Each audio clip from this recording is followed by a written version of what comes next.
Shalom saudaraku dalam Tuhan. Saudara perempuan Kristen yang sangat cerdas dan hebat ini ya, debat sambil memberitakan Injil kepada Juma. Bahkan lebih dahsyatnya, dia mematahkan semua argumentasi daripada Juma, sehingga pada akhirnya Juma terbukti bahwa tidak mengerti Alkitab dari penjelasan perempuan hebat ini. Langsung saja kita dukung beliau dengan like dan share supaya menjadi berkat bagi banyak orang. Dan setelahnya kita berkomentar di kolom komentar. Mari kita mulai tekan tombol like sekarang juga. Dan mari kita lihat videonya. Di mana tema yang dipilih sesuai yang disampaikan kepada saya itu adalah tentang konsep ketuhanan. Jadi sebagai orang beriman, orang beragama, ketika berbicara mengenai Tuhan, maka aspek yang harus didahulukan itu adalah wahyu. Wahyu yang bersandar kepada apa yang diwahyukan oleh Nabi yang kita akui sebagai pembawa kabar dari langit di atas muka bumi ini. Jadi kita tidak bisa kemudian berasumsi ketika berbicara mengenai Tuhan. Kekuatan berpikir manusia hanya sampai kepada posisi bahwa kita ini memang bertuhan. Ada Khalik yang menciptakan kita, ada hakikat kekuatan di luar yang menciptakan dan mengadakan kita. Dan kekuatan akal ini tidak bisa kemudian menerka seperti apa bentuk, seperti apa wujud, seperti apa kemudian keadaan, ya, gambaran daripada pencipta yang saya maksud. Kemudian di Islam ketika berbicara mengenai Tuhan, polanya itu harus berfokus kepada yang tadi akal, dan yang kedua adalah pewahyuan, kitab suci. Keluar daripada dua ini, maka kita hanya lari kepada keadaan khurafat, mengada-ada, mengasumsi dan mencocok-cocokkan. Karena logika kita hanya disetting kemudian untuk menyeimbangkan antara apa yang dilahirkan oleh rasio, logika, dan apa yang disadurkan oleh kitab suci. Oleh karena itulah kemudian sepandai-pandainya manusia berpikir sampai ke akar-akarnya, hanya bisa memberikan suatu gambaran dan pemaknaan terkait Tuhan, tetapi tidak bisa kemudian sampai kepada identitas secara hakikat kepada Tuhan itu sendiri, kecuali agama tersebut agama buatan manusia. Agama tersebut agama yang merupakan karya imajinasi manusia. Adanya konsep karikatur yang dibentuk atas ketidakberdayaannya melihat Tuhan, sehingga membentuk karikatur Tuhan sendiri, lalu diajarkan kepada orang lain sebagai konsep kebenaran. Berbicara mengenai Tuhan, maka pondasi utamanya adalah akal dan wahyu. Demikian untuk sementara. Kasih. Langsung di kantor aja, Bu Pendeta. Oh gitu, oke ya. Ini thank you Brother Juma, Bang Juma ya. Ini ada tadi cukup bagus ya. Tadi sedikit ada menyinggung tentang akal rasio manusia. Itu yang sebenarnya actually itu tidak bisa menjangkau sang keberadaan kausa prima yang lebih tinggi itu. Kan begitu ya.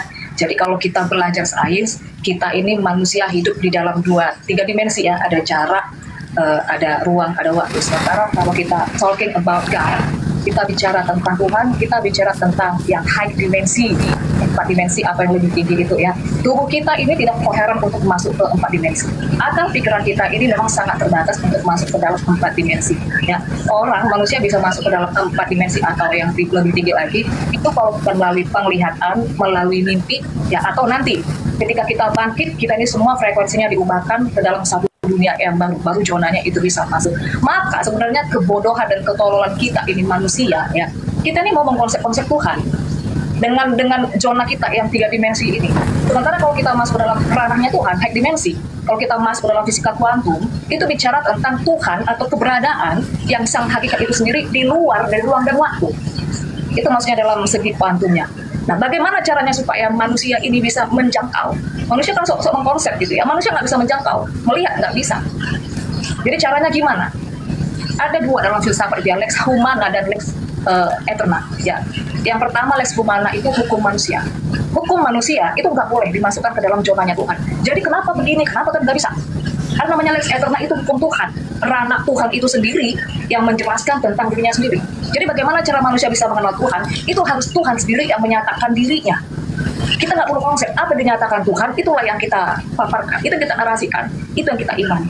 Nah, di dalam kekristenan pernyataan Tuhan yang tidak terlihat, yang tidak terjangkau itulah Yesus Kristus. Ya, itu ada di Filipi. Caranya bagaimana? Caranya harus yang dari high dimensi itu masuk ke bawah, turun ke bawah. Kalau dari bawah naik ke atas itu nggak bisa, mustahil. Jadi kuncinya untuk melihat segala sesuatu, membayangkan segala sesuatu, mengkonsep segala sesuatu yang masih abstrak dalam pikiran, yang nggak bisa itu hanya didapat melalui satu realita konkret, yaitu adalah Yesus itu sendiri. Itu dia Bang Juma. Thank you. Ya, baik. Jadi kalau ini yang saya maksud karikatur ya. Ketidakberdayaan manusia kemudian sehingga manusia itu mewajibkan pencipta itu menjadi wujud, menjadi ada dalam keberadaan makhluk. Ini karikatur. Karena ketidakberdayaan melihat angin, maka angin kemudian diupayakan berubah menjadi uap yang terlihat. Karena ketidakberdayaan melihat sesuatu, maka akal dimainkan untuk kemudian mengadakan sesuatu ini menjadi ada. Ini yang saya maksud karikatur. Padahal yang dikatakan pencipta Khalik itu sudah pasti tidak serupa dengan apa yang kita lihat, apa yang pernah kita dengar, apa yang pernah kita rasakan. Karena kita berada pada dimensi biologis. Segala sesuatu yang dapat dilihat itu sudah pasti hal baru. Dan pencipta langit dan bumi sudah pasti tidak punya awal, apalagi akhir. Kalau dimensi Tuhan dimasukkan ke dalam dimensi makhluk, maka seluruh aspek yang ada pada diri Tuhan itu seketika menjadi makhluk. Seperti misalnya, ini logika, berbicara mengenai kekuatan logika. Seekor sapi, dikarenakan ingin masuk ke dalam lubang kecil, sapi ini merubah kemudian unsur-unsur yang ada pada dirinya menjadi seekor tikus. Maka sifat yang ada sapi sudah pasti hilang. Yang ada sekarang adalah muncul sifat tikus. Tadinya makan rumput, begitu menjadi tikus, yang dimakan adalah keju. Nah ini kalau kita menggunakan akal-akalan, bisa saja tikus itu kita mengatakan dia akan makan ilalang. Bisa, kalau akal-akalan. Karena kita yang membuat karikatur itu. Tetapi kalau kemudian kita menggunakan konsep logika, logisme, ya logis itu ada logis artinya masuk akal, maka tikus tidak akan mungkin kemudian ya makan sesuai dengan bukan kodratnya. Oleh karena itulah Tuhan adalah sesuatu yang tidak bisa menjadi makhluk. Karena dia Tuhan. Tuhan tidak bisa jadi makhluk. Makhluk tidak bisa jadi Tuhan karena dia adalah makhluk. Nah, kalau dikatakan dengan alasan dia maha kuasa, sehingga dia mampu kemudian merubah identitas, merubah diri, merubah wujud, merubah keadaan dirinya, maka kata berubah ini itu sudah memiliki nilai yang harus kita suka ataupun tidak, harus kita akui. Merubah berarti menciptakan. Ada hal mustahil, Tuhan menciptakan dirinya. Karena kenapa? Dimensi kekuatan akal, segala sesuatu yang dicipta itu sudah pasti bukan Tuhan. Jadi Tuhan sekalipun dipaksakan menciptakan dirinya dalam bentuk manusia, status manusia itu bukan lagi pencipta, tapi status manusia ini sudah Tuhan. Maka bubarlah sudah, tak usah berakal kita. Kalau ternyata kita dipaksa kemudian untuk mengakui sesuatu yang tidak maha tahu adalah Tuhan. Nah, makanya saya mengatakan bahwa kalau karikatur yang dibuat kemudian ingin ditabrakkan kepada logika, selama orang itu sehat, itu tidak akan pernah bisa. Karena pada sisi Tuhan ada hal yang mustahil. Mustahil Tuhan itu mati. Mustahil Tuhan itu punya keterbatasan. Mustahil Tuhan itu kemudian mencari makhluk, membutuhkan makan, minum. Tanpa makan dia tidak bertumbuh. Tanpa minum kemudian dia akan jadi seperti makhluk bonsai. Nah inilah yang saya katakan bahwa kekuatan berpikir tanpa ditopang oleh wahyu. Wahyu ini adalah kalam ilahi, bukan perkataan manusia, bukan karangan manusia, tapi harus wahyu. Maka apabila kita kemudian ingin mengakal-akali, apapun itu bisa jadi. Tetapi berkaitan dengan Khalik sang pencipta itu tidak bisa diakalin. Harus berdasar terhadap standar logisme, standar pikiran yang Allah sebutkan, yang Tuhan sebutkan kemudian kepada kita adalah keberadaan tertinggi pada ciptaannya, yaitu akal. Saya kira begitu. Jadi kalau misalnya hanya ketidakberdayaan kita kemudian melihat pencipta, lantas kemudian sona itu dianggap Tuhan itu nggak ada karena dia tidak pernah mewujud menjadi makhluk, maka ada yang tidak beres. Apakah agama kita yang tidak beres atau justru ada settingan yang kurang pas pada tempatnya? Saya kira begitu. Terima kasih. Ya, thank you. Boleh langsung ditanggapi? Langsung aja ya. Oke. Ada beberapa poin yang saya catat dari Bang Juma di sini ya, bicara tentang standar logisme. Standar logisme siapa? Ini ada banyak ribuan manusia di dunia ini, mau standar logika siapa mau dipakai? Apa hukumnya untuk masuk ke dalam standar manusia? Contoh begini, Tuhan tidak bisa mati, itu standar logika manusia. Makanya tadi di awal aku bilang, itu ada dua, lex humana, lex eterna. Itu ada hukum manusia, ada hukum Tuhan. Hukum manusia itu harus tunduk di bawah hukum Tuhan. Hukum Tuhan itu tidak bisa dilompati oleh lex humana, hukum manusia. Di mana ada satu hukum yang membumi, satu hukum global yang bilang kalau Tuhan itu tidak boleh mati. Tapi kalau kita masuk ke dalam hukum internasional, hukum dunia, kita setuju. Misalnya dalam pengadilan nih, kalau ada satu kasus, ada satu fenomena ya, kalau misalnya ada satu pembunuhan, misalnya ya, itu harus ada saksi minimal 2 atau 3 orang. Saksi orang ini harus ada data, testimoni, foto, dan segala macamnya. Nah, kalau misalnya kita memasukkan ke dalam satu hukum dunia yang kita terima secara global ini, Yesus itu disaksikan oleh 12 rasul-rasul yang melihat. Nah, nanti kalau misalnya kita masukkan ke dalam satu hukum dunia, siapakah yang menjadi saksi? Dan apakah yang menjadi bukti pengukuh ketika misalnya saya katakan ada seorang nabi yang menerima satu wahyu? Nah, di sini kita berbicara ke dalam bahasa filsafat dan akademis, makanya saya katakan tadi ini hukum apa yang dipakai. Kalau masuk hukum manusia, oke, saya akan pakai hukum manusia, hukum dunia ya, yang diterima oleh kita umumnya. Gitu, sama seperti masalah saksi tadi dalam satu fenomena. Itu satu ya. Dan kemudian di mana hukum dunia yang mengatakan kalau Tuhan itu tidak boleh mati. Tuhan tidak boleh begini, tidak boleh. Kan itu saya katakan tadi lex humana, hukum manusia. Ada di mana hukumnya yang tidak membolehkan? Nanti kita akan jelaskan mati itu apa. Mati itu masuk ke dalam Sheol, dunia alam bawah. Itu ada di bawah, itu alam maut. Nah, kalau nanti kita bicara masalah sainsnya lagi, ini agak repot karena kalau manusia itu biasa, yang masuk ke dalam itu akan hancur. Tapi kenapa ada satu sosok itu yang masuk ke dalam itu bisa keluar dengan fine-fine saja? Justru di situlah menunjukkan kemahakuasaannya, kan begitu, itu satu ya. Kemudian Tuhan itu tidak bisa menjadi makhluk tadi ya, kalau nggak salah ya, koreksi kalau saya salah ya. Makhluk itu ciptaan. Tuhan memang tidak bisa digolongkan dalam satu makhluk. Manusia, hewan, tumbuhan itu yang mengelompokkan makhluk hidup. Kalau Tuhan itu nggak bisa dikatakan sebagai makhluk karena makhluk itu ciptaan. Sementara kita tahu Tuhan itu bicara tentang sesuatu yang ada tanpa diadakan, sang penyebab tanpa disebabkan. Dia sang kausa prima yang saja semua segala sesuatu terbentuk di luar ruang dan waktu. Jadi kita nggak bisa katakan Tuhan itu makhluk. Nah, mungkin di sini ada miss-nya dari teman-teman Muslim ya, dengan Bang Juma juga. Saya dari Oligis itu menolak sekali doktrin Tuhan menjadi manusia. Karena dalam bahasa aslinya itu Tuhan tidak menjadi manusia. Tapi saat itu Tuhan jadi daging. Daging itu bicara tambahan kasar dari tubuh. Tubuh itu bicara tamburi. Manusia itu mengelompokkan makhluk hidup. Nah, jadi kalau dikatakan Tuhan itu menyerupai suatu makhluk, itu tidak benar. Karena kami menolak Tuhan menjadi manusia, Tuhan menjadi makhluk. Yang benar adalah yang di Kejadian 1:26, justru manusia itu adalah blueprint-nya Tuhan. Mengambil bentuknya Tuhan, bukan sebaliknya. Itu selam demut, gambar rupa. Nah, itu yang kedua. Kemudian yang terakhir aja ya, yang lebih penting ya. Banyak sebenarnya poinnya tadi, cuman yang penting aja lah ya. Segala sesuatu yang dilihat adalah sesuatu yang baru. Kalau di pengkhotbah itu ya, pengkhotbah ini termasuk filsafat juga ya. Saya katakan di pengkhotbah 1 ayat 9 dikatakan tidak ada sesuatu yang baru di bawah matahari. Bahkan ilmuwan itu, para saintis juga bilang sebenarnya segala sesuatu ini yang tampak sekarang ini itu berasal dari sesuatu yang tidak tampak. Jadi kalau kita ada melihat sesuatu ini sekarang ini, itu bukan sesuatu yang baru. Kita yang dijadikan apapun di dunia ini, pemerintahan, itu semua sudah ada di dunia atau dimensi lain. Jadi sangat salah, sangat digugurkan baik melalui filsafat atau sains. Dikatakan kalau kita bisa nampak sesuatu berarti ini sesuatu yang baru. Itu gugur. Itu dia Bang Jo. Mudah-mudahan bisa dimengerti bahasa-bahasa ini ya. Oke, baik. Jadi kalau dikatakan Tuhan mengambil rupa karena Tuhan itu serupa, bias daripada Tuhan manusia, berarti bisa jadi orang di luar daripada Islam, orang yang di luar daripada Kristen, sekte apapun itu mengatakan Tuhan pencipta langit dan bumi menjadi Buddha, menjadi Zeus, menjadi Krishna, ya mungkin juga menjadi makhluk aneh gitu ya. Tergantung daripada selera orang-orang yang mau percaya kepada makhluk itu. Mereka yang mengatakan Tuhan menjadi Krishna, ya nggak bisa disalahkan. Karena mereka ada pada konsep karikatur yang mereka buat tentang Tuhan. Orang yang percaya kepada Dewa Matahari, Dewa Horus misalnya, atau Attis atau Hermes, kita nggak bisa menyalahkan mereka berarti. Mereka juga benar. Ya begitu juga kalau konsep Kristen mau diterima begitu saja. Yesus itu berarti Tuhan yang datang dalam rupa makhluk, yang datang serupa dengan makhluk. Tapi apa tujuan kita berdiskusi kalau yang kita itu ingin ceritakan berkaitan dengan logika, berbicara dengan filsafat, kalau ternyata yang diutamakan ini adalah akal-akalan dan mengutamakan kemudian doktrin dan dogma. Untuk apa diskusi ini dibentuk? Padahal kita berbicara mengenai konsep Tuhan, berbicara mengenai konsep Tuhan, tak ada yang tahu tanpa diberitakan oleh para wakil Tuhan. Sebelum alam ini dicipta, dengan seambrek ciptaan yang ada di atasnya, Tuhan itu sudah ada, penciptanya sudah ada.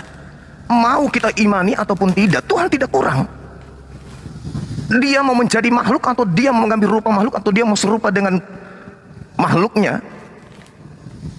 Tuhan tidak akan pernah kurang tanpa dia melakukan itu. Oh tidak, Tuhan harus menjadi manusia supaya ada saksi. Wah, parah ini. Jadi ketika Tuhan tidak menjadi serupa dengan makhluknya, Tuhan itu menjadi tak ada. Waduh, parah itu. Kalau dikatakan Yesus itu Tuhan, disaksikan 12 orang, lalu siapa saksi Tuhan ketika menciptakan alam semesta? Ada yang menyaksikan? Oh, nggak ada. Oh, berarti Tuhan itu nggak ada dong. Ini logika kayak mana ini yang dipakai? Justru kalau kita berfilsafat, dengan kita bercermin pun kita sudah tahu Tuhan itu ada. Dengan kita hidup pun kita udah tahu Tuhan itu pasti ada. Dan keberadaan Tuhan itu tidak bisa kemudian kita membuat karikatur sesuai dengan selera. Oh, Tuhan harus menjadi bayi, Tuhan harus menjadi ini. Loh, kenapa bisa kayak begitu? Orang yang berakal dan akalnya itu kemudian dicakupi dengan kebenaran wahyu, Tuhan itu ada tanpa mesti kita harus lihat, tanpa mesti harus ada saksi. Apa gunanya ada saksi? Ternyata yang disaksikan itu hanya manusia. Sejuta saksi tanya, yang kamu lihat makan dan tidur itu siapa? Tuhan. Bukan, dia manusia. Siapa yang membuatnya menjadi Tuhan? Orang-orang yang punya keinginan kemudian melihat Tuhan. Karena keterbatasan akal sehatnya untuk menapaki keberadaan pencipta. Jadi sekali lagi saya katakan bahwa Tuhan itu ada tanpa awal. Makanya dikatakan dia maha awal.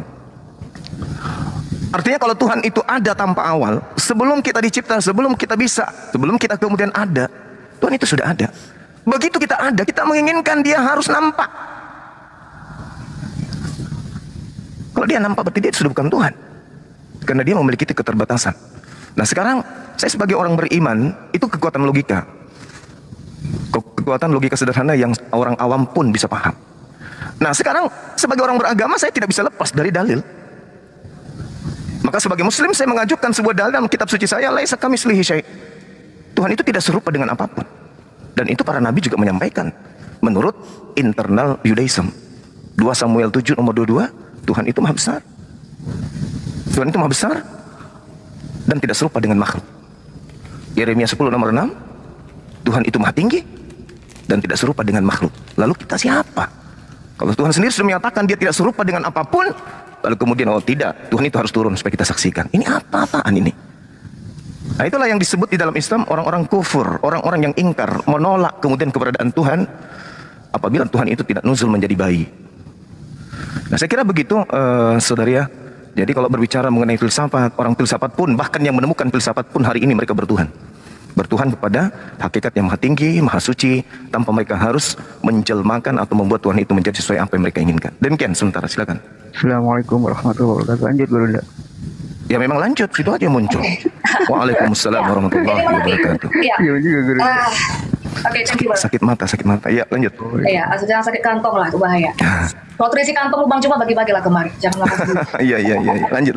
Iya, aku suka dengan komunikasi atau pembicaraan, tapi tidak stuck masalah di ayat-ayat biasa saja ya, tapi mengundang kekritisan pikir. Di sini ada beberapa yang harus aku counter dan aku harus mengulangi kembali. Mungkin terjadi bias kognitif ya kepada Bang Juma. Sebenarnya aku sudah jelaskan, bukan Tuhan itu yang menyerupai makhluk. Ya. Mau nanya dulu, Bang Juma pernah ngelihat Sefirot nggak? Ya, Tree of Life, 10 pohon kehidupan. Ya. Biasa. Nah, jadi begini. Gambarnya ini, tapi. Ini sama. Ya. Tuhan itu bukan menyerupai makhluk. Sekali lagi, kami menolak Tuhan menjadi manusia. Tidak pernah Tuhan menjadi manusia. Ya Tuhan ya Tuhan, manusia. Tuhan mau di Pluto, mau di alam barzah, mau di dunia mana, mau di manapun, tetap Tuhan. Tidak pernah berubah menjadi apapun. Nah, makanya saya katakan di Kejadian 1 ayat 26, di sana manusia, itu manusia bahasa Ibrani-nya Adam ya. Manusia itulah yang diciptakan sesuai dengan representasinya Tuhan, sesuai dengan blueprintnya Tuhan. Selem demut, gambar rupa. Jadi kalau masalah selem itu, selmenu itu bicara tentang pikiran, emosional, kehendak. Kalau demut itu bicara seperti ukiran, pola, peta. Coba buka aja nanti kalau punya interlinear, aku bisa buka nanti kalau misalnya diizinkan buka, tapi ini aku sampaikan narasi supaya tidak wasting time ya. Selem demut. Jadi demut itu bicara body physically, soma. Body itu ya kepala, tangan, kaki, bentuk pola. Kalau kita menjahit, kita sudah polanya kan. Nah jadi Adam itu diciptakan sesuai dengan selem demut representasi Tuhan. Nah kalau di dalam Kabbalah itu mereka bikin satu gambar peta itu Sefirot. Jadi di situ ada dat, ada keternya, ada binahnya, ada nya. Nah yang 3 di atas itu bicara intelektual, makanya kita pun punya intelektual. Yang 7 itu bicara tentang emosional. Jadi Tuhan itu adalah intelektual, Tuhan itu juga punya emosional, pikiran, perasaan. Jadi ini Adam. Jadi bukan sebaliknya Bang Juma, once again, bukan Tuhan yang menyerupai makhluk, tetapi ini makhluk, ini Adam diciptakan sesuai dengan bentuknya Tuhan. Itu yang pertama, Kejahatan 26 ya. Kemudian Tuhan itu ada. Kita sama-sama tidak menolak kalau Tuhan itu ada. Bahkan dia itu adalah keberadaan itu sendiri, keberadaan awal. Nah, tadi itu Bang Juma sudah cukup betul. Ketika menyebut maha awal, makanya di Alkitab yang disebut Alfa, maha awal, dan akhir Alfa Omega itu adalah Yesus itu sendiri. Saya pakai data Alkitab, bukan data dari mana ya.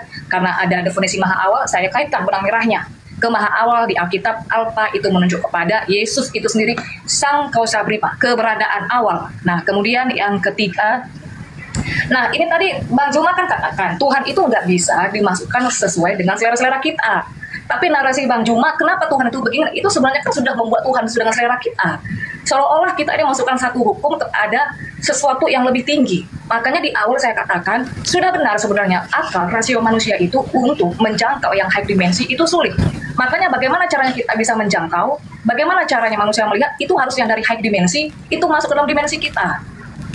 Artinya kalau memang dia menyatakan sesuatu, inilah yang kita terima. Bukan kita ini yang membangun-bangun narasi, konsep atau imajinasi. Nah ini yang bertabrakan. Nanti saya akan masukkan mulai dari perjanjian lama, tanah, ya, di mana sebenarnya Yahudi ini adalah yang lebih tua dari Kristen dan Muslim. Kita ini harus berakar dari sana. Karena Islam juga membawa Musa juga Abraham, sama dengan Kristen, maka kita harus stressing pointnya berangkat dari Tuhan Musa, Tuhannya Abraham. Nah, siapa kan begitu? Kemudian bicara logika, dari tadi kita bicara logika ya Bang Juma ya. Logika, logos, itu adalah Yesua itu sendiri. Itu di Yohanes 1 ayat 1, sang logos. Jadi sang logika itu dia sudah ada sebelum segala sesuatu itu ada. Dan sang logikos itu, sang firman itu adalah Yesus itu sendiri. Makanya saya setuju ketika kita berbicara tentang teologi, kita tidak boleh hanya bicara rasa-rasa. Harus rasio. Begitu. Nah, rasio apa yang mau dipakai? Saya kembali begini ke dalam Tuhannya Musa. Musa orang Ibrani. Abraham itu Ibrani. Maka ada dalam satu fenomena dalam perjanjian lama, Tuhan ini ketemu sama Musa. Nah, di sini miss-nya, bagi teman-teman Muslim, Tuhan itu, Yesus itu baru turun ke dunia setelah lahir. Salah. Di perjanjian lama Tuhan itu sudah masuk nih ke dimensi kita. Bedanya dengan perjanjian baru hanya masa dilahirkan. Tuhan menyertai bangsa dengan apapun wujudnya, seperti apapun bentuknya. Whatever, entah dia mau sekecil atom kek, mau seperti angin kek, mau seperti apa, tapi Tuhan itu masuk ke dalam dunia kita, dunia manusia. Jadi bukan hanya di perjanjian baru. Jadi gugurlah dikatakan kalau Tuhan itu harus dilihat, makanya dia dianggap ada, ya. Kenapa harus dilahirkan dan segala macam? Tuhan sudah ada di perjanjian lama, sudah turun ke dunia, sudah disaksikan. Terakhir, Shema Israel. Shema itu lebih dalam dari apa yang kita tahu ya. Kalau dalam Taurat, Shema itu di akhir Shema dan Eka ya.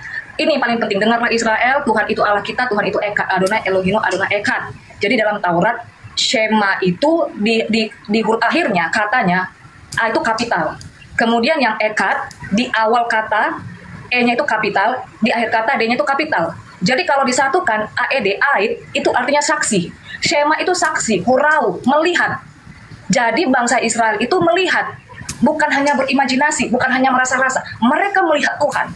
Jadi bukan hanya di perjanjian baru aja gitu. Di perjanjian lama pun mereka sudah melihat Tuhan. Itu dia. Thank you. Oke. Jadi melihat Tuhan itu tidak mesti merujuk kepada wujud Tuhan itu sendiri. Melihat diri kita itu sama hal melihat Tuhan. Ini kalau kita menggunakan logika. Karena segala sesuatu yang ada itu semuanya berasal dari Dia. Kesempurnaan kemudian yang ada pada diri Adam alaihissalam bentuk daripada kesempurnaan Dia sebagai pencipta langit dan bumi. Ini sering saya berikan contoh ketika kita melihat sebuah kendaraan misalnya. Melihat kendaraan itu bagus, yang kita puji adalah yang membuatnya.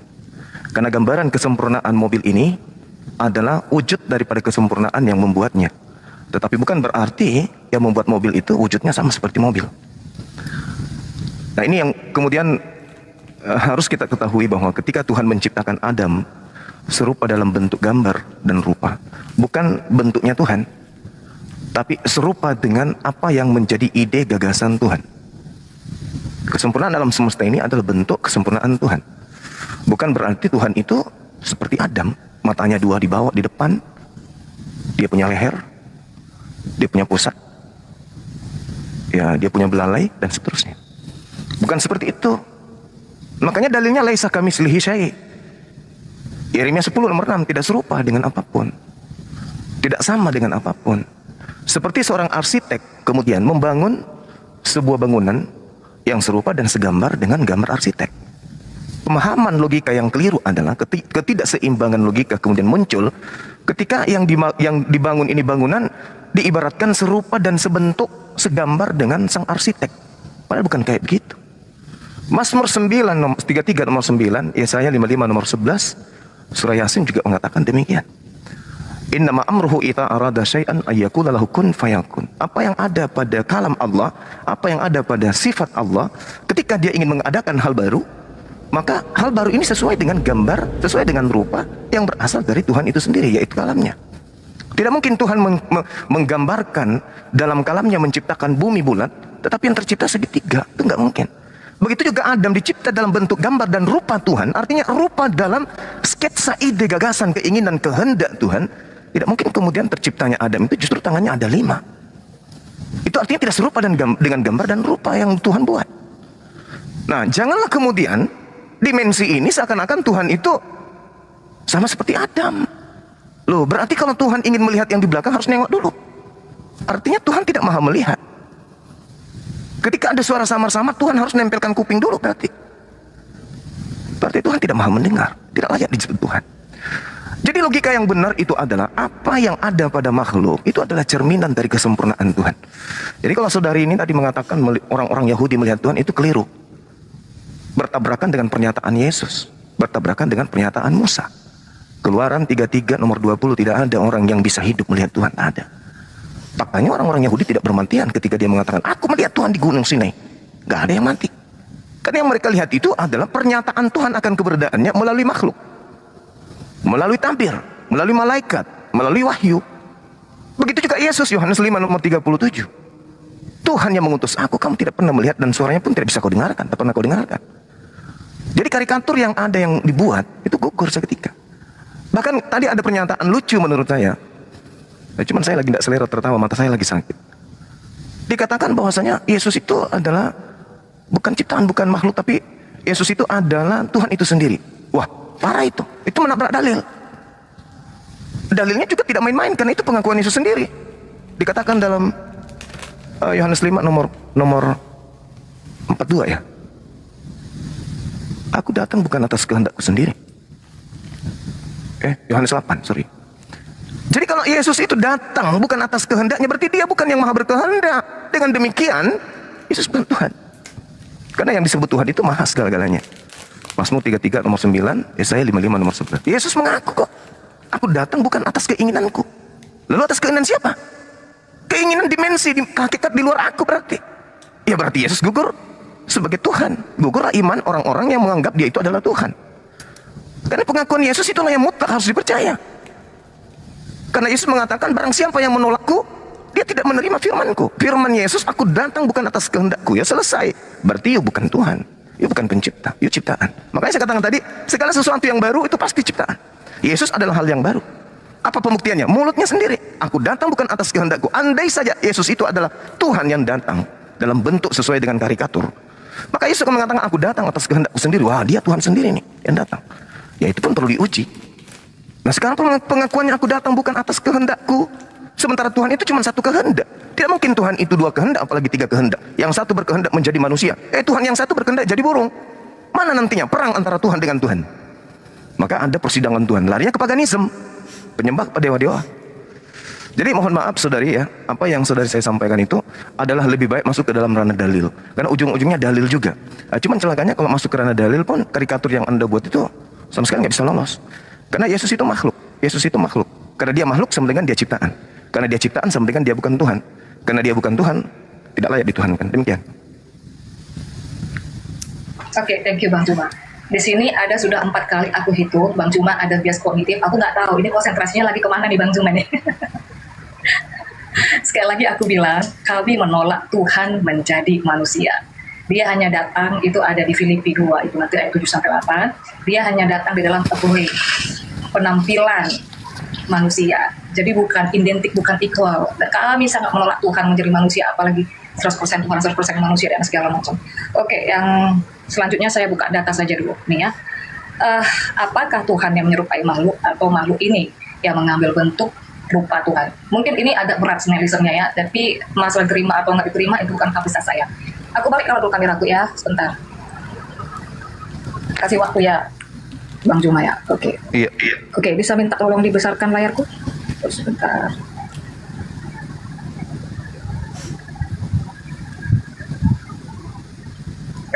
Sebentar ya, agak nge-lag ini, agak nge-lag. Kok jadi asbes? Sebentar.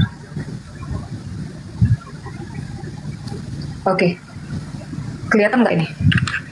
Kita pakai data ya. Jadi jangan kita pakai hukum-hukumnya manusia. Kenapa begini ya, naik? Pakai data. Kejadian 1 ayat 26. Nah ini. Likeness ini. Artinya apa likeness? Bahasa Inggrisnya. Menyerupai. Ini. Seleb demut. Berasa menukit mutenu. Kita bicara masuk ke demut.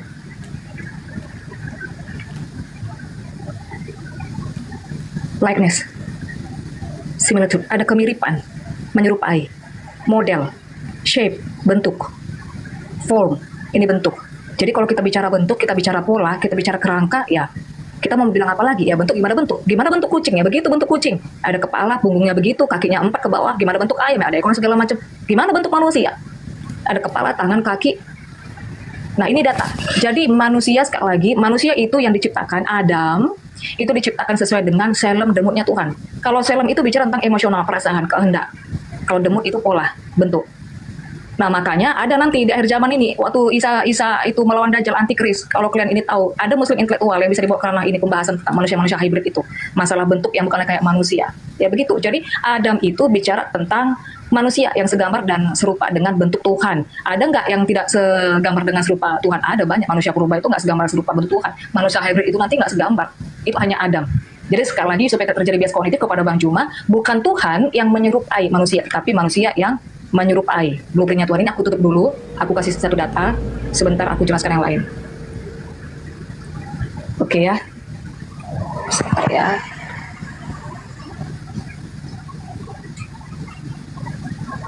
Oke.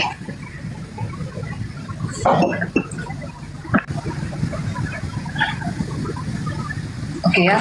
Terus yang kedua tadi tentang segala sesuatu yang baru adalah ciptaan.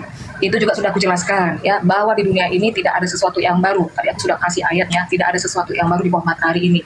Tadi Bang Juma tuh udah ada benarnya bahwa semua itu berasal dari Tuhan. Jadi semua yang diciptakan ini berasal dari pancaran ilahi, pancaran Tuhan itu sendiri. Berasal dari Dia sebagai sumber satu-satunya. Makanya makna Echad, makna Esa dalam perspektif Yahudi satu itu dalam. Semua ini menyatu di dalam Dia. Itu. Oke, kemudian yang ketiga, tidak ada yang melihat Tuhan. Ini saya kasih contoh ya, ada satu ayat di Alkitab, sebentar saya buka ayatnya, dia adalah gambar wujud Tuhan, gambar wujud Allah yang tidak kelihatan. Sebentar.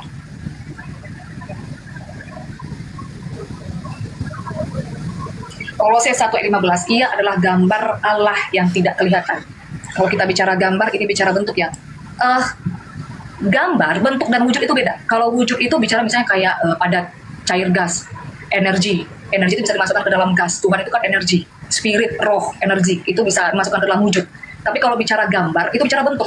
Makanya dia adalah gambar wujud yang tidak kelihatan. Nah sekarang kita masukkan ke dalam tawarik. Ya kita masuk ke dalam tawarik.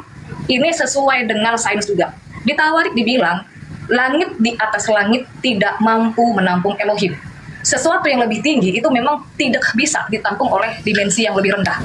Sekarang kita boleh berfilosofi, bagaimana lagi dengan tingginya langit di atas langit, sampai Tuhan itu pun tidak bisa ditampung. Bagaimana bentuknya? Bagaimana gambarnya? Kan kita tidak tahu. Nah, sekarang ini saya tunjukkan gambarnya. Sebentar.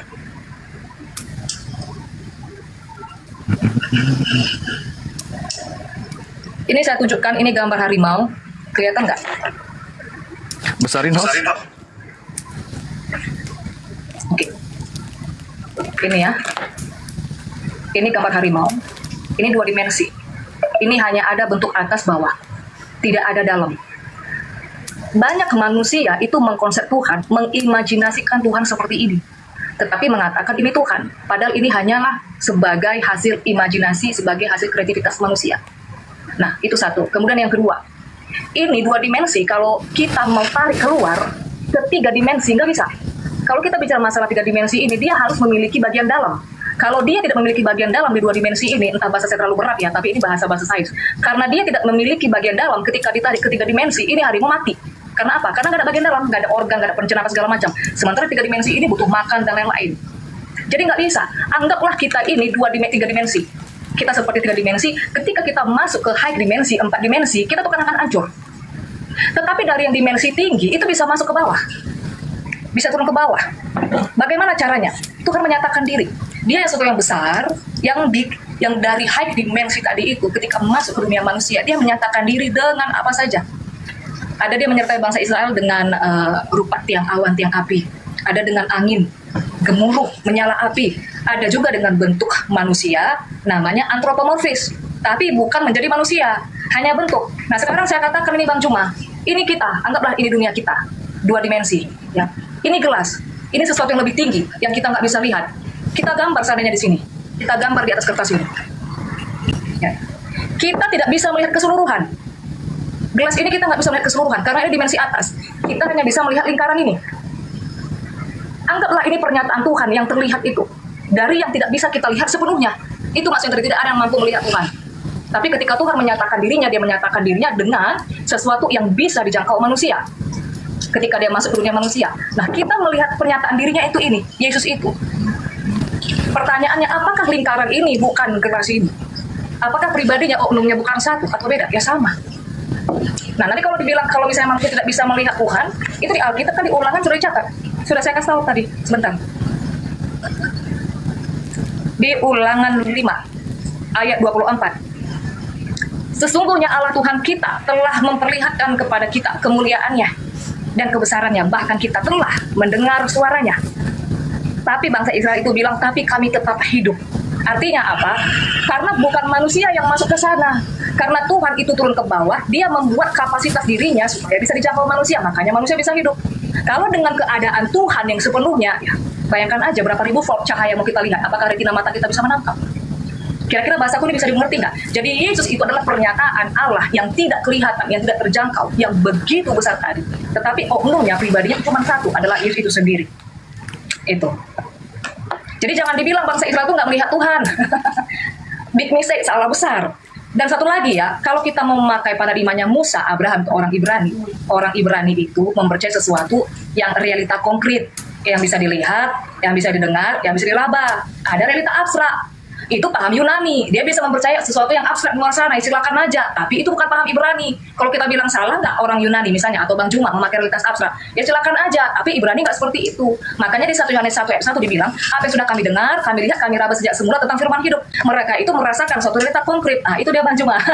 Pelajaran ini agak berat, makanya bagus kita ketemu, biar nggak bosan kan debat yang gitu-gitu aja, ayat-ayat mulu. Oke, itu aja. iya. Jadi di awal saya gimana bilangnya ya? Gambaran Tuhan itu akan adanya Tuhan ya alam semesta ini.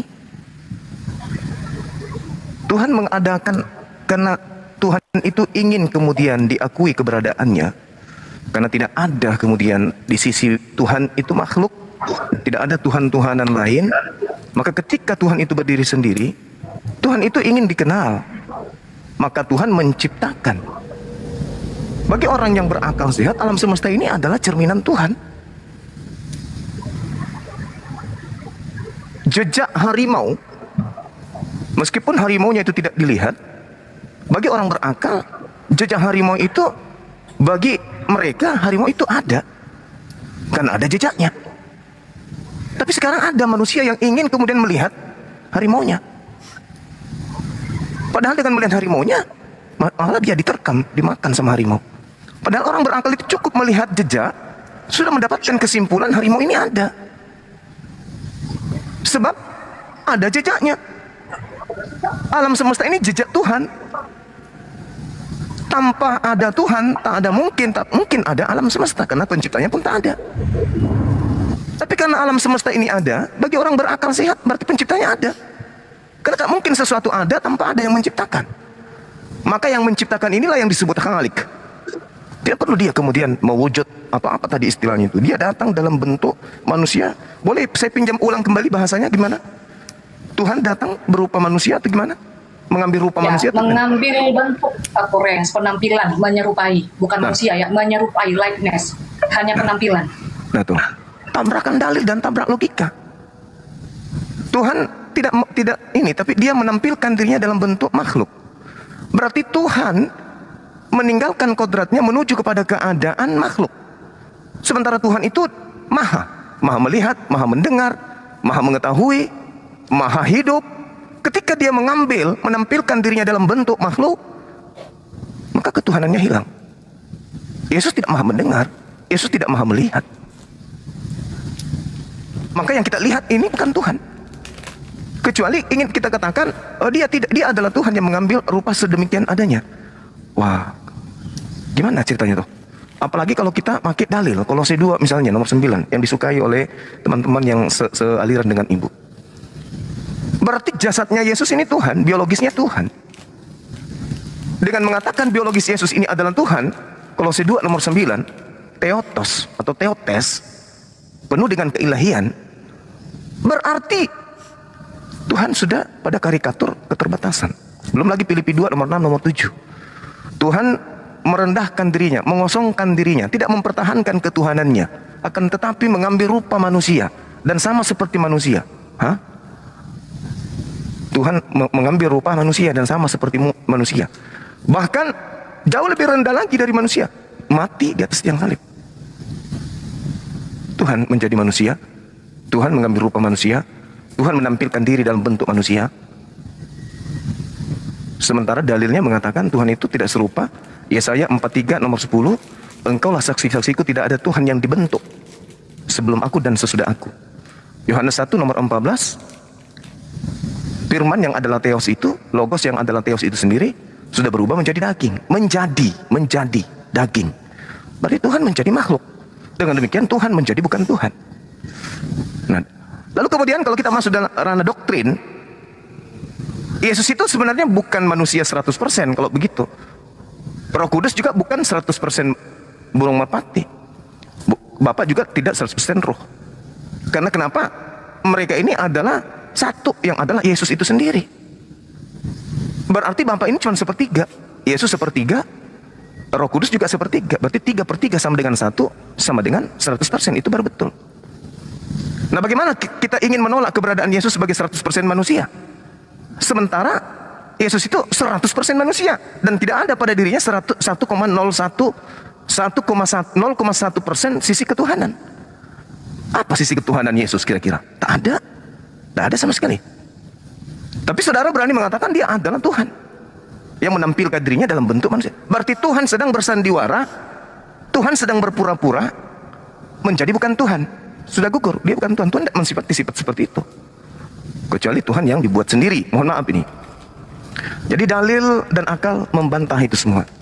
Kecuali akal-akalan dan lagi-lagi doktrin. Kecuali saudara saya ini bisa membuktikan kepada saya bahwa Yesus itu memiliki 0,1% sisi ketuhanan.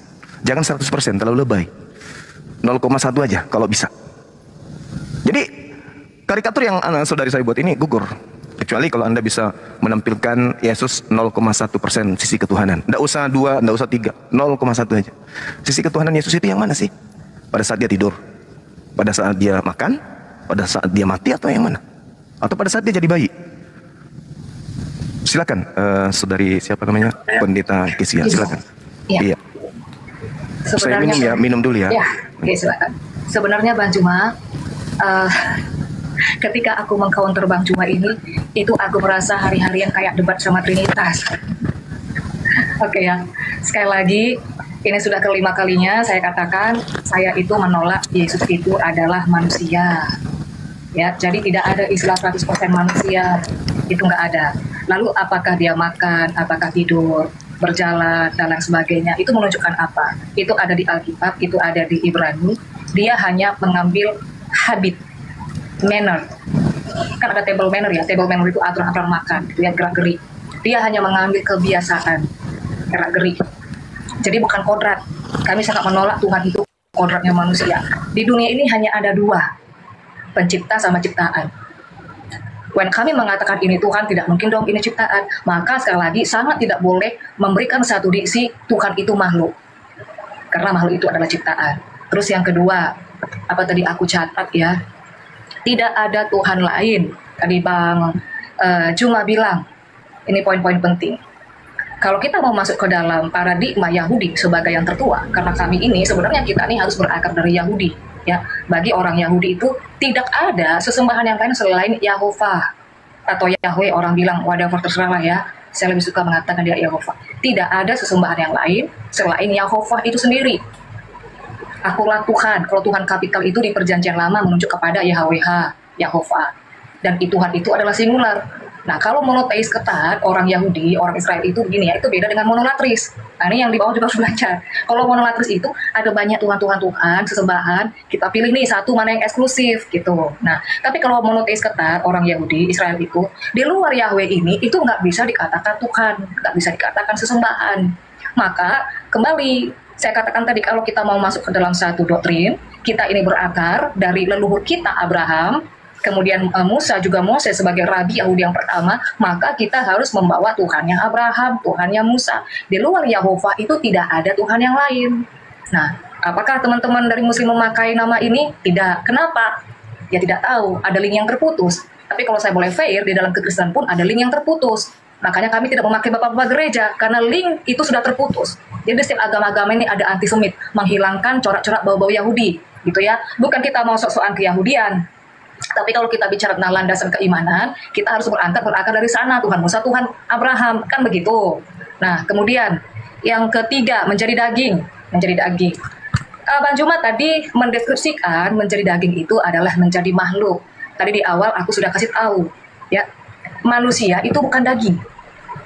Apa cuma manusia itu yang punya daging? Ikan punya daging, kambing punya daging, sapi punya daging.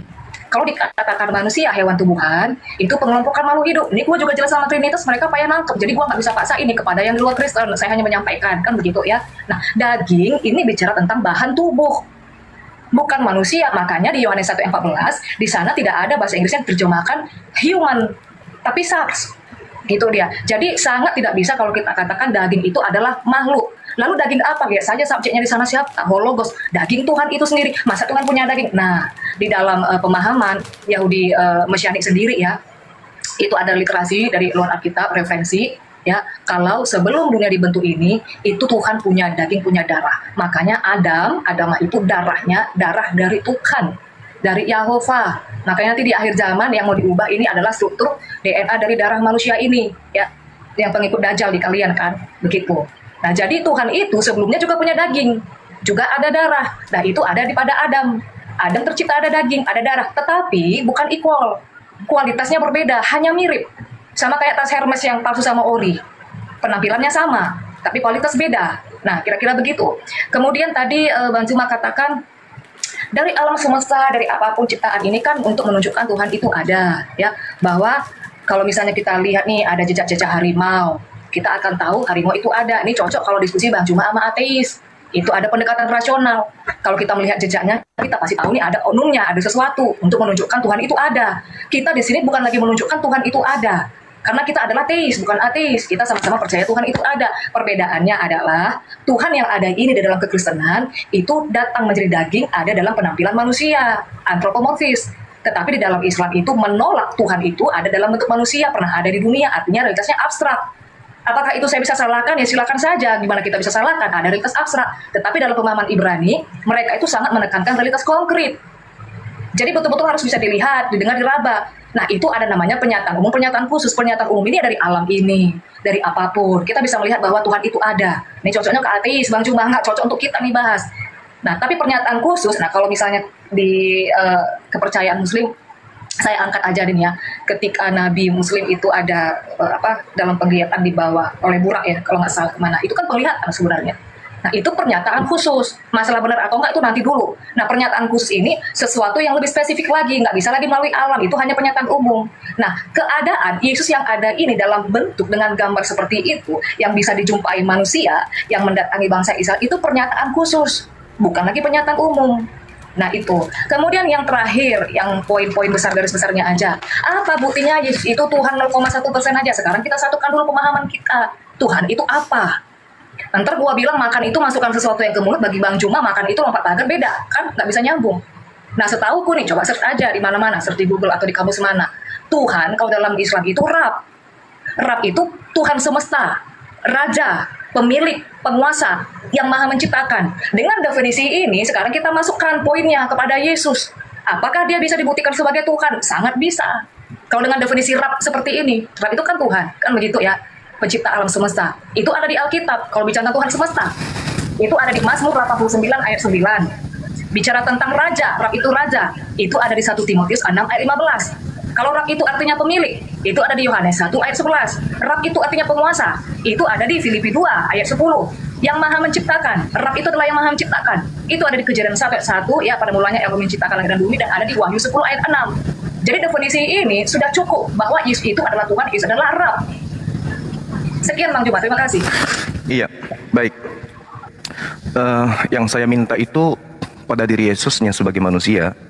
Saya tadinya itu berharap kemudian saudari ini bisa membuktikan 0,01%, tapi ternyata nggak ada. Kalau hanya mengatakan Tuhan itu maha kuasa di sini, Tuhan menciptakan di sini, semua juga orang tahu, anak sekolah minggu juga tahu. Tapi yang kita minta ini Yesus, pertanggungjawaban Anda melantik anak Maria itu adalah Tuhan itu sendiri. Ya itu yang harus saudari ini buktikan. Tapi ternyata nggak ada. Kejadian itu Tuhan yang maha pencipta. Ya, Tuhan maha mendengar, Tuhan maha berkehendak, ya. Tapi yang kita maksud ini Yesus. Mana sisi ketuhanannya? Nangis dia, ingin minum susu. Marah dia, mengutuk pohon ara karena kelaparan. Diminta muridnya kemudian untuk bangun. Pada saat dia di perahu, karena dia tidur. Malah pengakuannya Yohanes 5 nomor 30, aku tidak dapat berbuat apa-apa dari diriku sendiri. Jadi, saya tidak menyalahkan saudara, karena itu adalah hak prerogatif saudari saya untuk menuhankan anak orang. Tapi ketika dimintai pertanggungjawaban, karena Yesus sendiri mengatakan, aku tidak berkata-kata dari diriku sendiri. Lalu, saudari ini berkata-kata seenak yang tadi itu dari mana perkataan yang Anda dapatkan? Yesus tidak menambahi. Yesus tidak mengurangi segala firman yang datang kepadanya. Aku tak berkata apapun. Di dalam Al-Quran juga dikatakan begitu. Qala subhanaka ma yakunu li an aqula ma laysa li bihaqqa. Yohanes 12:49. Terus saudari saya ini dengan mudahnya, dengan santai mengatakan, apa tadi itu? Tuhan datang dalam bentuk daging. Tuhan datang dalam bentuk ciptaan. Gimana ya? Daging ini kalau tidak dikasih roh, supaya dia tidak jadi bangke, bagusnya dibikin coto Makassar aja. Tuhan awalnya ada daging, ada darah. Ini ilmu dari mana lagi datangnya ini? Tuhan itu ada darah, ada daging. Berarti Tuhan punya dimensi makhluk, punya dimensi keterbatasan. Ketika daging ini tidak mandi dalam sepekan, dia dalam musim hujan yang begitu dingin, masuk angin nih daging. Dia harus cari dokter untuk suntik antibiotik. Ada darah. Darah itu berfungsi pada saat jantung itu berdetak. Berarti Tuhan Anda itu punya jantung. Supaya darah ini kemudian hidup dan jantung ini bisa operasional, dia butuh roh.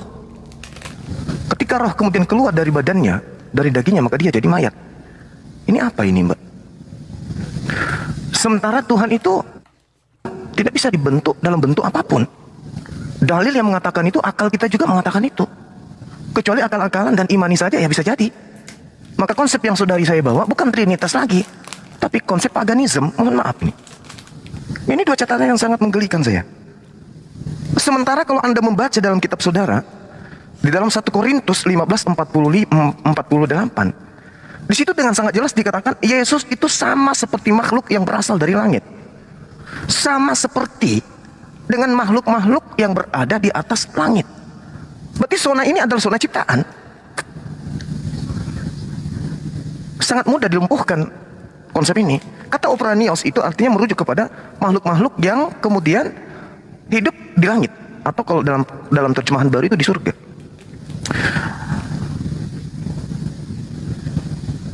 Dikatakan Tuhan awalnya ada daging, ada darah.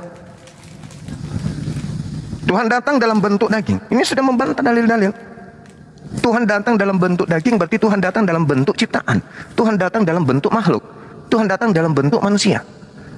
Kalau Tuhan datang dalam bentuk makhluk, dalam bentuk manusia, Berarti Tuhan datang dalam bentuk bukan Tuhan. Bukan Tuhan berarti bukan Tuhan. Manusia Yesus bukan Tuhan. Ya gimana ceritanya? Yesaya 43 nomor 10, engkaulah saksi-saksiku. Sampai Tuhan itu mengambil saksi loh. Tidak ada Tuhan yang dibentuk. Tuhan datang dalam bentuk manusia dikarenakan apa? Gara-gara Paulus nih. Filipi 2 nomor 6, nomor 7, nomor 8. Terus Kolose 2 nomor 9. Padahal Yesus mengatakan ketika ditanya dalam kisah para rasul, kisah rasul berapa? Kisah para rasul berapa mas? Nggak tahu. 22 nomor 8. Ketika Paulus itu diceritakan bertanya, siapakah engkau? Apakah engkau Tuhan? Yesus menjawab, akulah Yesus, manusia, antropos, dari kota Nazaret. Dia sendiri mengatakan. Bagaimana tuh?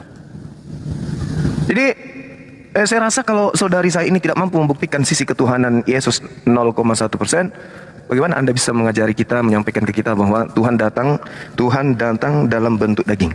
Kalau sang daging ini pun tak mampu membuktikan 0,1%. Silakan.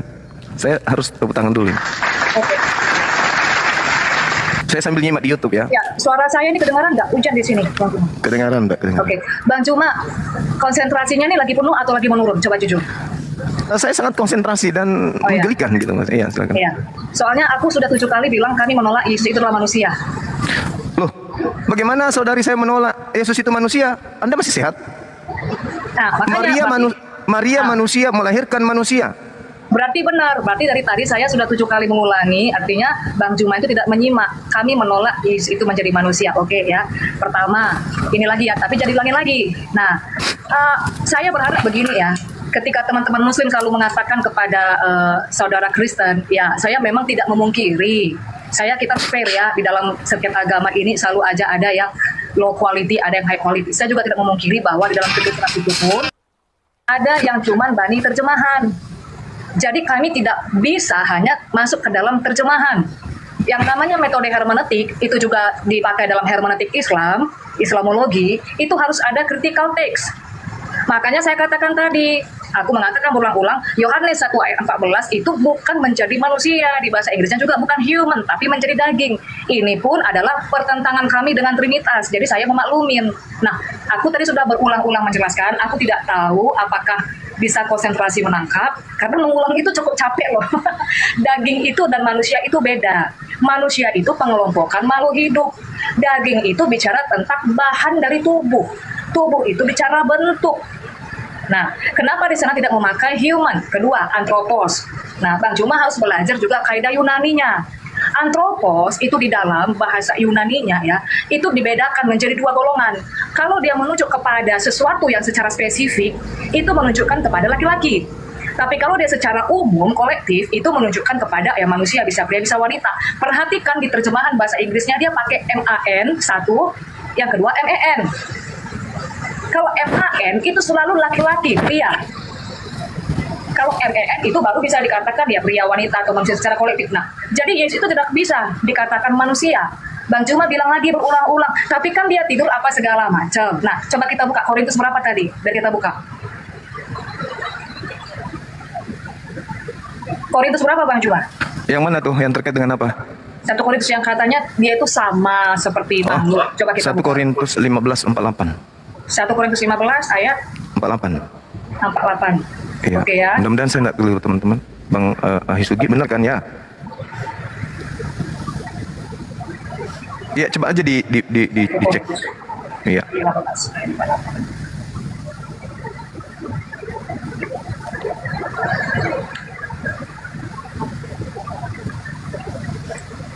Kayaknya beda deh. Orang-orang dunia ini adalah seperti Adam yang pertama, yang dijadikan dari tanah.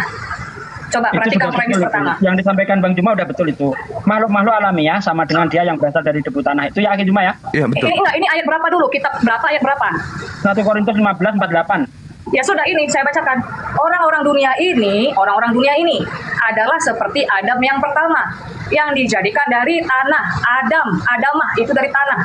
Tetapi orang-orang surga adalah seperti dia yang datang dari surga. Nah, di ayat yang lain kan Yesus bilang, aku datang dari atas. kamu dari bawah, Yesus dari surga. Jadi apa bedanya yang surga dengan dunia? Apa bedanya daging dunia dengan daging surga? Kalau yang dari dunia itu ada di Ayub, tubuh itu menjadi debu, kembali menjadi debu, karena Adam pertama dari tanah. Tetapi Yesus itu tidak dari tanah. Bahkan dalam kitab Anda sendiri pun, saya tidak tahu ya apa dikatakan Yesus itu dari tanah. Kayaknya sama deh, dikandung Roh Kudus. Di sana pakai bukan Roh, dikandung Roh Kudus, bukan dari tanah. Nah, jadi daging Tuhan itu tidak binasa. Itu bedanya. Makanya Yesus mati, dagingnya tidak membusuk. Itu hanya logika linear dari data dan juga pemahaman logis kita. Itu bedanya. Jadi walaupun sama-sama daging, kualitasnya itu berbeda. Itu yang kedua, Bang Juma. Yang pertama, tolong dipahami lagi, Yesus tidak pernah ada dalam Alkitab dikatakan menjadi manusia. Cari sampai dapat, nggak ada. Kedua, daging Tuhan itu berbeda dengan daging manusia. Ketiga, kalau dikatakan Tuhan berdaging, Tuhan berdarah, ini dapat dari mana? Yang pertama, saya pakai teologi proper dari Alkitab, yang Kejadian 1:6, Shalom Demur. Yang kedua, referensi dari ada Yahudi itu Mesianik, dari literasi mereka. Setidaknya di sini ada dua yang memvalidasi bukti kuat. Maka kalau Bang Juma ingin membantah hanya melalui satu bukti, itu gugur, nggak bisa kuat. Apalagi kalau kita balik ke bahasa asli.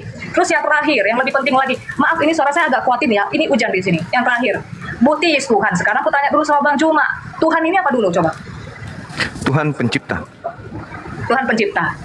Itu aja. Ya, itu aja supaya nggak melebar. Ya udah, kalau begitu Yesus itu pencipta. Yohanes 1:1, Tuhan semesta alam, Mazmur 29. Tadi aku udah bacakan. Penguasa Filipi 2:10. Yesus bukan berada pada titik Yohanes 1:1, Mbak. Dia di 14-nya. Jadi siapa di sana? Fidakeus. Yang mana? Siapa homologos di Yohanes 1 itu siapa? Si Matius, si Markus, si Zakheus. Bukan, itu adalah sifat yang melekat pada diri Tuhan. Kalamnya, sifatnya. Yesus itu nanti Tuhan berfirman baru dia ada. Firman itu menjadi manusia. Menjadi manusia itu menjadi daging, maksudnya. Yesus itu berfirman baru, coba sekali lagi, jangan salah. Yesus itu berfirman. Siapa yang bilang Yesus berfirman? Apologet Kristen atau seorang perempuan Kristen dengan Juma di video tadi, mereka membahas tentang Yesus Kristus sebagai wujud Allah. Nah, ini sangat menarik di mana perempuan ini selain debat dengan Juma, ya, menjawab pernyataan dan pertanyaan Juma, dia juga sekaligus memberitakan Injil kepada Juma. Entah Juma percaya atau tidak, itu urusan Juma, tetapi setidaknya ya kebenaran Alkitab disampaikan ke Ustadz Juma sehingga bisa menjadi bahan pertimbangan dalam kehidupan Juma. Sekali lagi, soal dia percaya atau tidak itu urusan dia, itu haknya dia punya hak untuk menolak Yesus atau percaya Yesus, ya.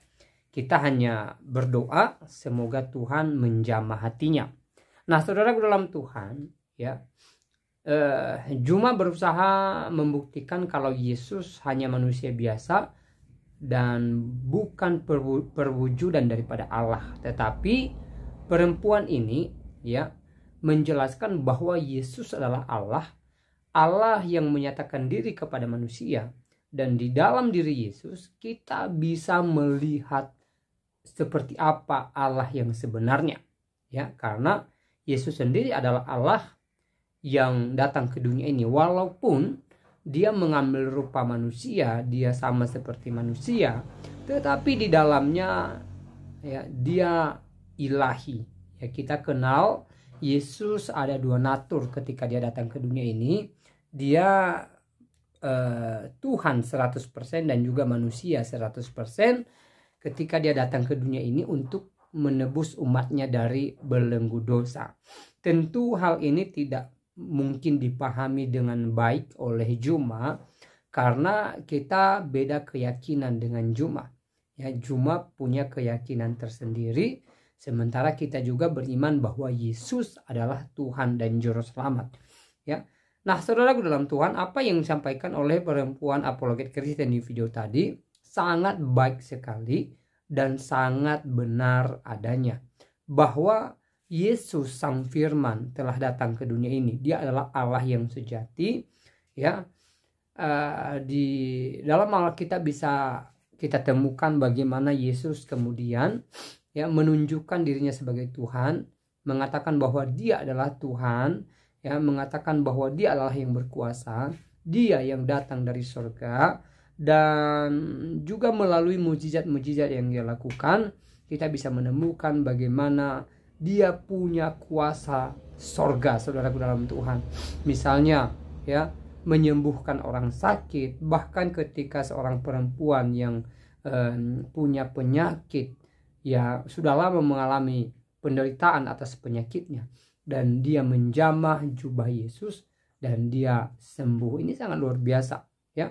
Dia atau Yesus juga memelekkan mata orang buta, bahkan lebih dahsyatnya dia membangkitkan Lazarus dari kubur setelah Lazarus kubur 3 hari 3 malam. Nah, saudaraku dalam Tuhan, ini sangat luar biasa ya. Ya, sangat luar biasa, di mana Yesus yang kita kenal adalah Allah yang datang ke dunia ini. Dia merupakan pribadi kedua dari Allah Tritunggal. Ya, kita kenal dalam kekristenan ada Allah Bapa, Anak, dan Roh Kudus Tuhan.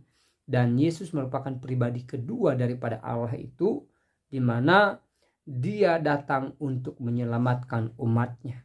Nah, saudara dalam Tuhan, kita juga tahu bahwa tujuan Yesus datang ke dunia ini untuk memulihkan hubungan antara manusia dengan Allah. Dengan cara apa? Dengan cara dia datang ke dunia ini, dia rela disalib, ya, dia rela menjadi manusia, bahkan dia mati di atas kayu salib. Di hari yang ketiga dia bangkit dari antara orang mati. Setelahnya dia menunjukkan diri kepada murid-muridnya dan kepada orang percaya, dan setelahnya dia naik ke sorga untuk menyediakan sorga bagi orang percaya kepadanya, sehingga orang percaya kepada Yesus tidak binasa, melainkan beroleh hidup yang kekal. Itulah tujuan Yesus datang ke dunia ini ya. Jadi sekali lagi, kalau kemudian Juma tidak percaya tentang Yesus sebagai Tuhan, itu haknya dia, itu tidak ada persoalan, itu urusan dia. Tetapi tentu kita sebagai anak-anak Tuhan, kita sebagai orang percaya bahwa Yesus adalah wujud daripada Allah, di mana dalam diri Yesus juga ya ada natur keilahian, dan Yesus adalah sang firman yang telah datang ke dunia ini. Saya percaya bahwa kita beriman akan hal itu. Kita percaya bahwa Yesus Kristus adalah sang penyelamat dalam kehidupan kita ya. Nah, saudaraku dalam Tuhan, setelah menonton video tadi, seperti apa tanggapan saudara? Silahkan tulis di kolom komentar. Tuliskan tanggapan yang baik, yang positif, terutama tanggapan yang memuji memuliakan nama Tuhan, dan tanggapan atau komentar yang memberkati kita sekalian. Nah, saudaraku dalam Tuhan, dukung perkembangan channel ini juga dengan tekan tombol like, tekan tombol subscribe, dan juga tekan tombol loncengnya, serta share atau bagikan video ini supaya menjadi berkat bagi banyak orang, sehingga melalui video-video di channel ini semakin banyak yang memuji memuliakan nama Tuhan di atas kerajaan sorga, semakin banyak yang percaya bahwa Yesus adalah Allah yang sejati, yang penuh kasih bagi umatnya. Nah, saudaraku dalam Tuhan, semoga hari-hari ini kita tetap semangat apapun yang kita alami. Seperti apapun keadaan kita, mari kita tetap percaya kepada Tuhan. Mari kita tetap mengandalkan Tuhan. Mari kita percaya bahwa Tuhan menolong kita, Tuhan menyertai kita, Tuhan tidak pernah meninggalkan kita. Tuhan ada bagi kita, Tuhan menopang kita, Tuhan senantiasa melindungi kita, dan juga memberikan kita penghiburan serta memberkati kita. Saudaraku dalam Tuhan, kalau saat ini kita sedang bahagia, kita sedang berkelimpahan, ingatlah bahwa sumber berkat dalam kehidupan kita adalah Tuhan. Sumber kebahagiaan dalam kehidupan kita adalah Tuhan. Tuhan yang memberikan kita kebahagiaan. Maka dalam hal ini kita harus bersyukur kepada Tuhan. Dan kalau saat ini kita sedang banyak persoalan, masalah, pergumulan, saudaraku dalam Tuhan, tetap berdoa kepada Tuhan, serahkan kekhawatiranmu kepada Tuhan, maka Ia akan meluruskan jalanmu, akan kata firman Tuhan. Maka kita yakin bahwa apa yang telah disampaikan oleh Tuhan, apa yang telah dijanjikan oleh Tuhan, bahwa Dia menyertai kita, pasti tergenapi dalam kehidupan kita ketika kita tetap berserah kepada Tuhan. Nah, saudaraku dalam Tuhan, saya secara pribadi tidak terlalu panjang lebar menyampaikan pesan melalui video ini. Semoga video ini memberkati kita, menguatkan iman kita, membuat kita semakin bersuka cita, membuat iman kita semakin teguh di dalam Yesus Kristus. Dan tentunya semoga dengan video-video di channel ini kita semakin terberkati dan kita semakin memuji, memuliakan nama Tuhan di atas kerajaan sorga. Nah, saudaraku dalam Tuhan, semoga damai sejahtera daripada Tuhan melimpah bagi kita, bagi keluarga kita, sanak saudara kita, dan Tuhan Yesus Kristus memberkati kita. Shalom.